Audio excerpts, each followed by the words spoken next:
tout a basculé pour vous à l'âge de 13 ans, après la mort de votre père. Vous avez commencé à boire, à vous droguer, et vous avez complété avec des médicaments, ce qui fait un sacré cocktail. Comment vous avez fait pour vous en sortir, d'abord? Déjà d'accepter, parce que déjà, il faut déjà accepter qu'on a un problème, parce que c'est pas le tout. Voilà, faut le comprendre, il faut l'accepter. Et après ça, j'ai essayé d'avoir de l'aide. Et donc, en fait, moi, ce que je dis souvent, c'est que je prends pas du tout mon cas pour une généralité. Je dis pas que c'est parce que tu fumes un joint que tu finis avec une seringue dans le bras. Je n'ai pas dit ça. Moi, mais comme on a parlé de la prévention, on veut savoir quelles sont les possibilités qui sont offertes. Moi, ça a été mon cas. Moi, j'ai commencé par le shit et j'ai fini à 2 grammes d'héroïne par jour. En fait, tout dépend pourquoi est-ce que les gens consomment.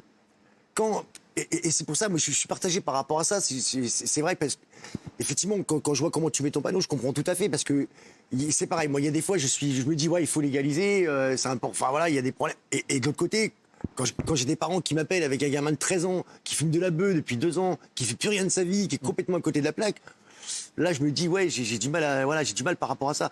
Et sur le alors, quelle serait l'autre option sur le trafic, le problème, il est simple, c'est qu'effectivement, cette manne financière, tout ce qui est autour de ça, ils vont vendre quoi, les gens? Enfin, ceux qui vivent de ça.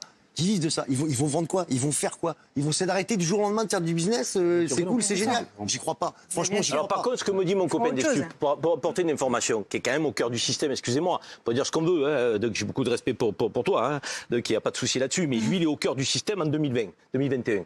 Qu'est-ce qu'il me dit?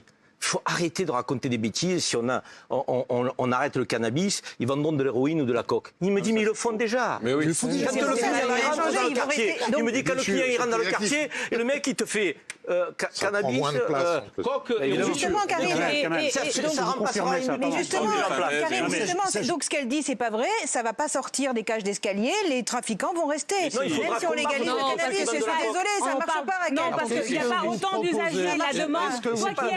La parole est toujours à Kamel Guelloul. On n'a pas la même demande d'héroïne que de cannabis. La parole est toujours à Kamel Guelloul. Est-ce que vous confirmez ça? Avant, il y a des gens qui vendaient du shit, d'autres qui vendaient de la coke, d'autres qui vendaient de l'héros. Maintenant, c'est les mêmes personnes qui vendent les produits. Point barre. C'est aussi simple que ça. C'est-à-dire que pour moi, le cannabis, c'est un produit d'appel qui est là pour fidéliser le clientèle. À partir du moment qu'elle est fidélisée, cette clientèle, on va gentiment la faire glisser sur un produit qui a des marges bénéficiaires beaucoup plus importantes, comme la cocaïne, comme l'ecstasy, comme les amphétamines, comme ces produits-là. Donc ça va rien changer.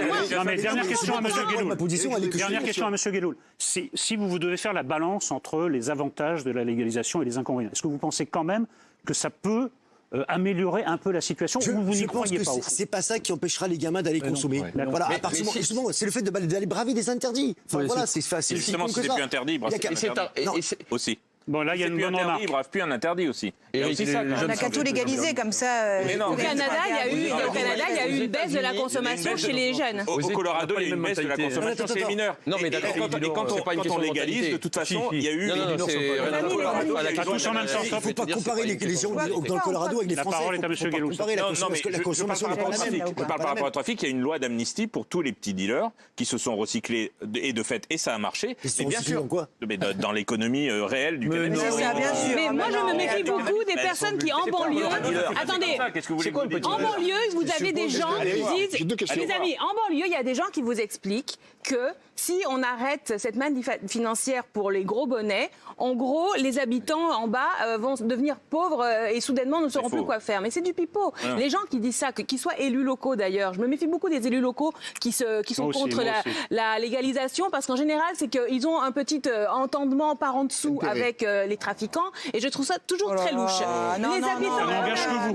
Ça n'engage vraiment que vous. C'est mon expérience d'habitante d'une commune de Seine-Saint-Denis, je vous le dis. Donc les élus locaux, gens dans les quartiers, les mecs qui t'expliquent, ah ben non, les gens ils pourront pas travailler. Ah bon, pourquoi? Je n'ai pas entendu ni Bernard ni Rocaille. Bernard. J'ai les auditions de la mission d'enquête qui a été menée par Jean-Baptiste Moreau et Reda, le président Reda de cette commission, et notamment vous avez auditionné des économistes qui vous disent ça n'est pas vrai. Cette histoire comme quoi du jour au lendemain la banlieue va s'écrouler parce que en gros on aura socialisé entre guillemets ce trafic. Et au fond, moi, la question que je me pose aujourd'hui, et c'est ça qui m'intéresse, j'aimerais qu'on avance un peu, c'est un peu la question que tu posais, si on légalise, on le fait comment? Voilà. Et en fait, je me méfie, ce sera mon dernier mot, je me méfie beaucoup du rêve du grand marché qui va rapporter des milliards et qu'on va taxer.